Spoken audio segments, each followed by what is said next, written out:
Magandang araw. Ako si Astro at isang bagong istorya na naman ang ating sisimulan. Kamakailan lang, lumipat kami sa isang lumang apartment sa Maynila. Mura kasi ang upa. Halos kalahati ng karaniwang renta sa lungsod.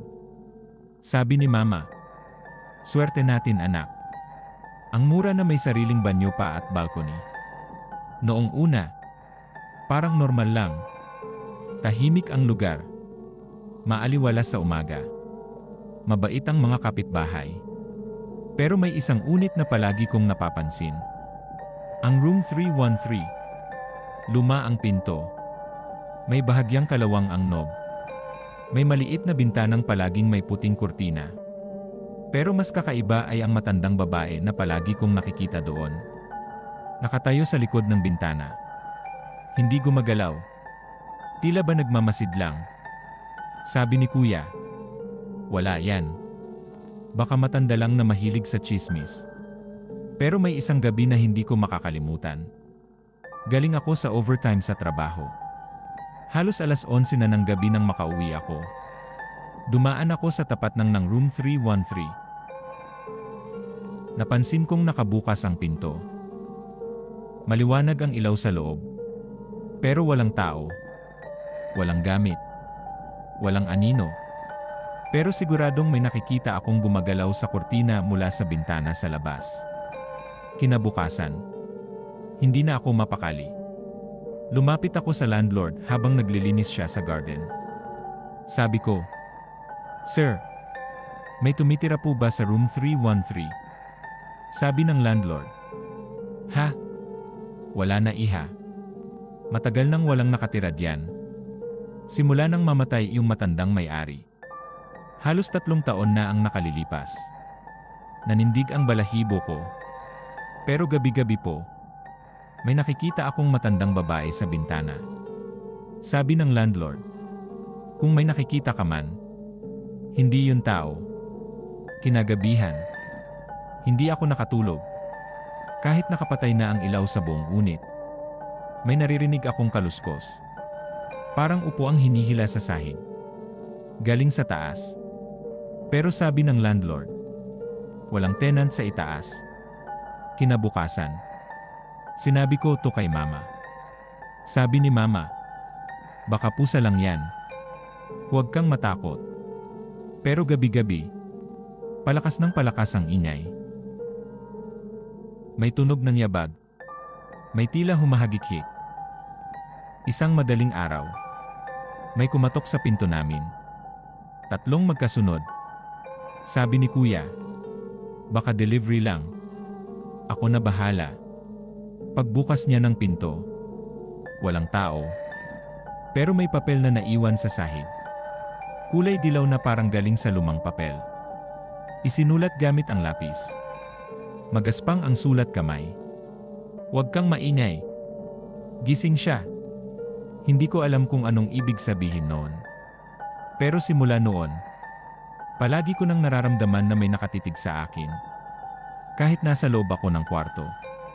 Kahit may ilaw. Sabi ni Mama, "Ipagdasal mo na lang. Baka nagmumulto lang ang matanda." Pero paano kung hindi lang basta multo? Isang gabi, dumating ako ng medyo lasing galing sa inuman.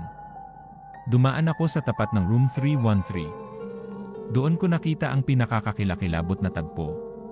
Sa loob ng bintana, hindi lang matandang babae ang naroon, kundi 2 na sila. Parehong nakaputing duster. Parehong walang mukha. Sabi ni Kuya, "Baka bangungot lang yan. Uminom ka kasi." Pero kinabukasan, muli akong tumingin sa bintana. Wala na sila. Pero may papel ulit na naipit sa pinto namin. "Sumama ka na sa amin." Sabi ni Mama. Tama na. Maglipat na tayo. Ngunit bago kami makalipat, nangyari ang hindi inaasahan. Gabi bago ang aming pag-alis, nawala si Kuya. Iniwan niya lang ang cellphone niya sa mesa. Nakabukas ang pinto. Sa hallway, may bakas ng yabag papunta sa ang room 313. Tumakbo kami sa loob kasama si Mama. Wala si Kuya. Walang tao. Pero may isang bagay na naiwan sa sahig.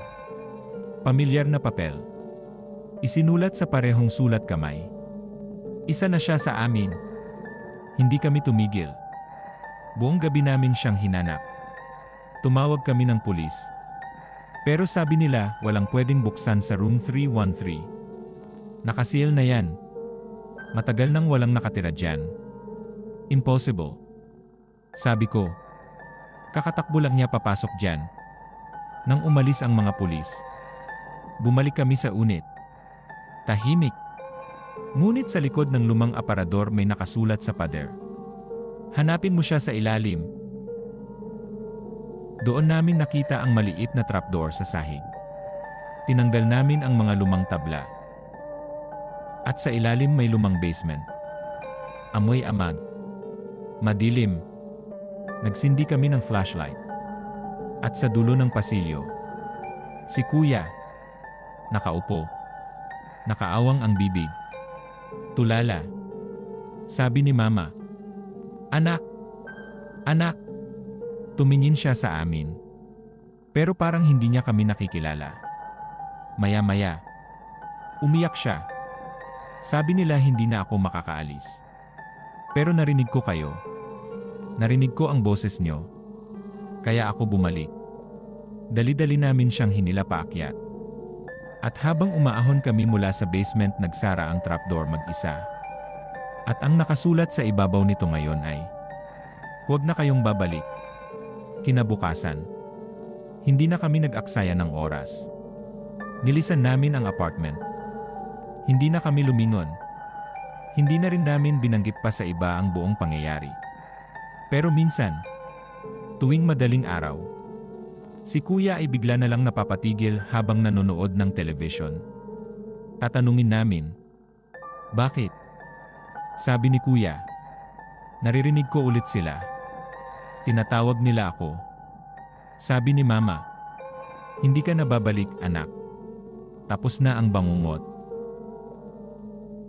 Maraming salamat sa pakikinig.